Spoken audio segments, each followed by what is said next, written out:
Bonjour et bienvenue sur ma chaîne. Aujourd'hui, je vais partager avec vous la stratégie que j'applique pour atteindre la liberté financière au Canada en tant qu'immigrante. Avant d'entrer dans le vif du sujet de cette vidéo, je tiens à te dire que ce n'est pas une recette micro-ondes, encore moins une formule magique pour t'enrichir du jour au lendemain. La stratégie que je vais partager avec toi va te demander du temps, de la discipline, de la persévérance et même de la résilience. Alors, si c'est un sujet qui t'intéresse, je t'invite à regarder cette vidéo jusqu'à la fin et à me laisser un pouce j'aime et un commentaire pour me faire savoir que tu aimes ce type de contenu. Ma stratégie pour atteindre la liberté financière au Canada est basée sur 4 étapes. La première étape, c'est de vous débarrasser de toutes les dettes sur vos cartes de crédit ainsi que toute autre dette à taux d'intérêt élevé. Avant de faire quoi que ce soit avec votre argent, rassurez-vous de rembourser toutes vos dettes sur vos cartes de crédit. C'est vrai que la plupart des Canadiens ont des dettes. Ça peut être une hypothèque, ça peut être un prêt auto, ça peut être un prêt études. Mais ce type de dettes ont des taux d'intérêt relativement bas, dans l'ordre de moins de 5%. C'est vrai que vous devez rembourser ces dettes, mais il n'y a pas d'urgence à les rembourser totalement. Si vous avez par exemple un prêt auto qui vous coûte 5% d'intérêt par an et que vous avez des investissements qui vous rapportent 8% de bénéfices par an, vous aurez plus d'argent si vous investissez plutôt que de rembourser votre prêt auto plus rapidement. Les dettes que vous devez rembourser rapidement et totalement sont les dettes à taux d'intérêt élevé comme les dettes sur les cartes de crédit. Les sociétés de cartes de crédit au Canada facturent entre 20% et 25% d'intérêt. C'est énorme. C'est vrai que dans ma vidéo ci-dessus, je vous encourage à utiliser les cartes de crédit au Canada pour pouvoir bâtir votre compte de crédit et avoir un historique de crédit. Mais rassurez-vous toujours de payer vos cartes de crédit totalement et avant la date d'échéance chaque mois. Beaucoup d'immigrants au Canada ont des dettes sur leurs cartes de crédit. Et ceci est dû au fait qu'ils ne payent que le minimum de 10 dollars à chaque mois sur leur carte de crédit en pensant qu'ils n'auront pas de pénalité. Lorsque vous recevez votre relevé de carte de crédit à la fin du mois, vous voyez bien le montant total que vous devez. Mais la banque vous indique également que vous pouvez faire un paiement minimum de 10 dollars avant la date d'échéance pour ne pas avoir de pénalité. Et beaucoup d'immigrants tombent dans ce piège. Mais ce que la banque ne vous dit pas, c'est que dès que la date d'échéance sera passée, elle va commencer à vous facturer les intérêts sur le montant impayé. Si par exemple, vous avez une dette de 2000 dollars sur votre carte de crédit et que vous faites le paiement minimum de 10 dollars, il va rester 1990 dollars d'impayés. Et dès que la date d'échéance va passer, la banque va commencer à vous facturer des intérêts de 20% sur les 1990 dollars d'impayés. Au bout d'un an, vous allez payer 398 dollars d'intérêt. Si vous continuez à payer le minimum de 10 dollars sur cette carte de crédit, à la deuxième année, vous allez payer 477 dollars d'intérêt. Et au bout de 4 ans, votre crédit initial qui était de 2000 dollars va doubler. Donc, vous allez passer de 2000 dollars sur votre carte de crédit à plus de 4000 dollars de dette sur votre carte de crédit. C'est comme ça que beaucoup d'immigrants tombent dans le cycle de l'endettement au Canada. Donc, si vous avez des dettes sur vos cartes de crédit, n'envisagez même pas encore d'investir. Mais concentrez-vous plutôt à solder rapidement vos dettes sur vos cartes de crédit. Car je ne vois pas un placement qui va vous rapporter un 20% de bénéfice. Vous gagnerez mieux à rembourser totalement vos dettes sur vos cartes de crédit pour arrêter de payer des taux d'intérêt exorbitants. Après avoir remboursé totalement vos dettes à taux d'intérêt élevé, la deuxième chose que vous devez faire pour atteindre la liberté financière au Canada, c'est que vous devez réduire vos dépenses et si possible augmenter vos revenus. C'est vrai que pour augmenter vos revenus, ça va vous demander du temps, ça va vous demander de l'énergie. Parce que si vous êtes par exemple en emploi et que vous souhaitez négocier une augmentation salariale, il faut que vous puissiez le mériter et ça demande du temps et de l'énergie. Mais ce que vous pouvez faire dès aujourd'hui, c'est de réduire vos dépenses. Vous devez vous rassurer de vivre en dessous de vos moyens. Vous devez vous rassurer de garder le maximum d'argent qui rentre dans vos poches et de dépenser le moins possible. Et pour y parvenir, vous devez avoir un budget écrit. J'insiste sur écrit. Parce qu'on a souvent les budgets dans la tête, on planifie dans la tête là. Le fait d'établir un budget mensuel va vous permettre exactement de savoir où va votre argent. Lorsque vous avez un budget, ça vous permet de voir exactement quelles sont vos habitudes de consommation et vous pourrez voir les postes sur lesquels vous pouvez réduire vos dépenses afin d'augmenter votre épargne.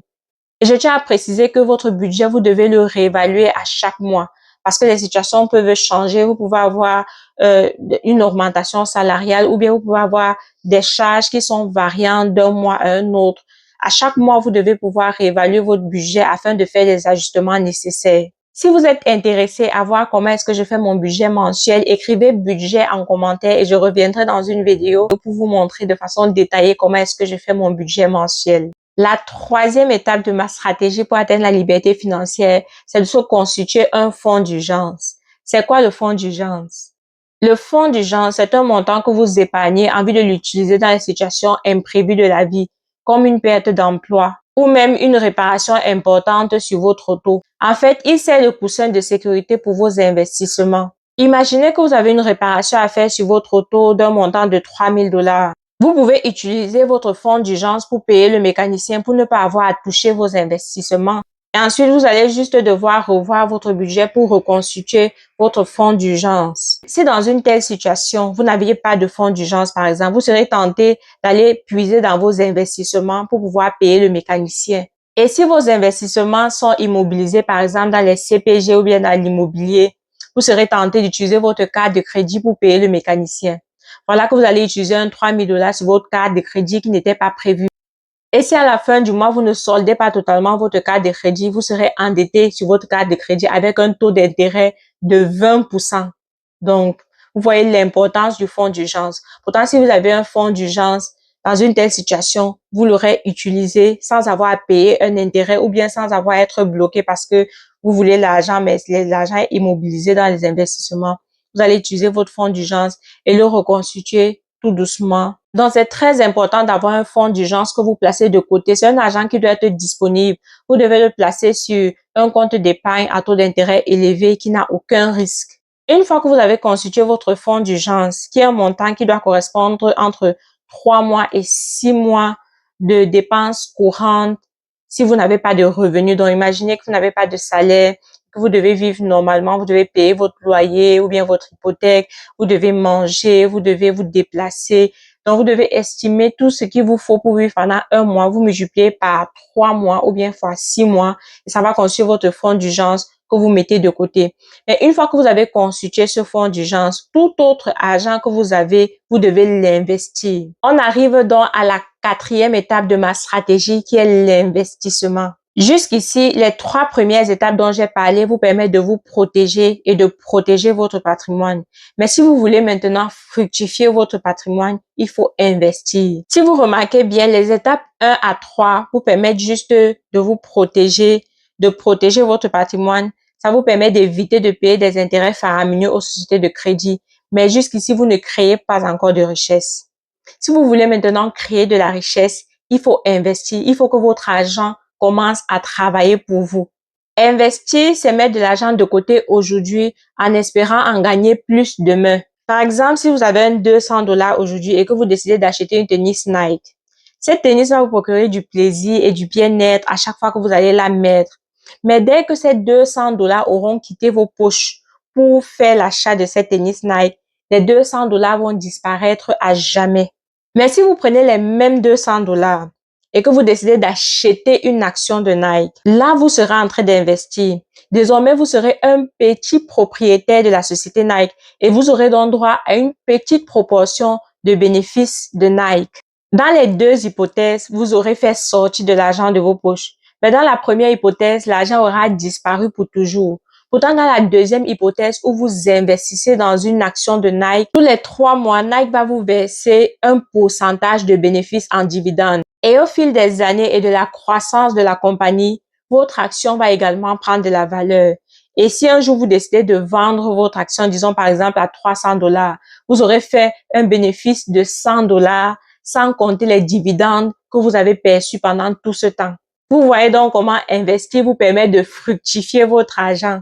Vous pouvez également investir dans les ETF ou bien même dans l'immobilier. Il y a tellement de véhicules d'investissement. Lorsque vous commencez à investir, rassurez-vous de profiter des comptes à l'abri de l'impôt comme le CELIAP, les CELI, les REER et les R3E si vous avez des enfants.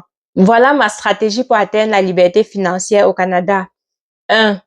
Payez totalement vos dettes de carte de crédit et toute autre dette à taux d'intérêt élevé. 2. Réduisez vos dépenses et augmentez vos revenus. 3. constituez un fonds d'urgence et 4, investissez.